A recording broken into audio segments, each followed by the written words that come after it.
Okay. Now, there's something that comes up a lot of times when it comes to politics. What is it? The presidency. I mean, that's the guy who runs over the entire country besides the Congress and the Senate. And like everybody else who has a high government position. But the president is still in charge. What exactly is a president? Well, this is a very complicated issue because, we've dealt with a lot of presidential business, and still the question of what is a president is not exactly that solved yet. But I'll try to go as deep in as I can in this short video. But here you need to understand something.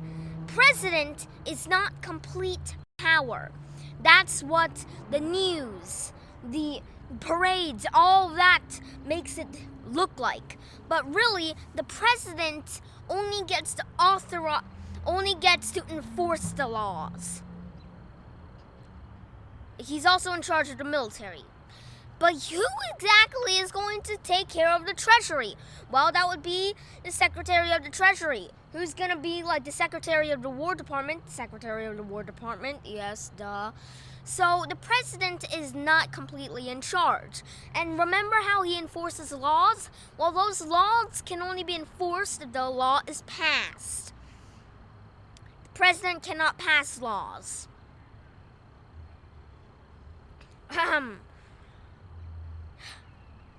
So yeah, the president doesn't have that much of a powerful role as you think. Got it? But now, here, let's travel back in time all the way right after the American Revolution. Who was this man? George Washington.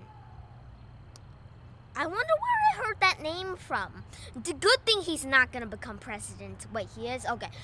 But now, when George Washington picked his role in the newly created these United States of America, not yet, but he was given many options, like king, monarch, Wong, or czar, or czarina, or our glorious leader, or our Führer. But what George Washington chose was simply president. Now, president was a very modest term. He was in charge of a few things.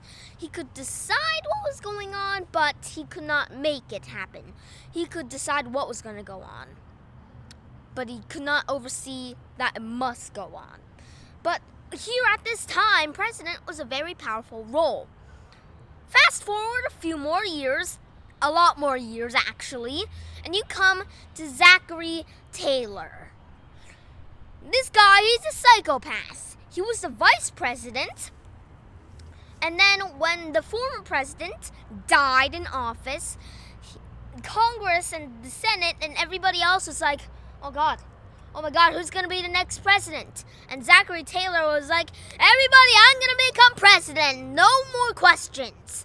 And then his entire presidency was simply an argument between everybody else and Taylor about what vice president means. And then a lot of years later, I guess all those years of the bickering turned out to be a waste because Congress already passed the law that, yes, vice president comes after president, and then senator of the House, and after all of that. But now, let's continue. Now, let's go back a few years, down to Andrew Jackson. I'm Wayne, not Jackson. I hate Jackson. But Andrew Jackson, besides, murdering the British, kicking out the Indians and all of that stuff, also made president even more powerful, more like a dictator. Okay, back to Zachary Taylor. Zachary Taylor took away Andrew Jackson's plans and even lowered it even more than George Washington had intended, making the role of president extremely weak, yet still pretty powerful when it comes to everybody else. But now, let's go down to, yes, Abraham Lincoln. What did Abraham Lincoln do? Well, he was probably the closest to make America a dictatorship, mostly because of the war. But here, Abraham Lincoln also set a landmark, and it was not a good one. Yes, presidents can be assassinated. Okay? Cool. Good thing it's not going to happen again. And then McKinley came, and then we got the most popular president, the nice ones, the ones that are powerful, yet they have a big heart. And McKinley had a way too big heart. When he was shot, his first order as president after being shot was, guys, stop beating the guy up. Arrest him, not kill him. Yes, that's pretty brave, honestly. I mean, he had just been shot. Sadly, McKinley died. Okay, second president to be assassinated. But now, McKinley set the ground for the next generation of, presidents.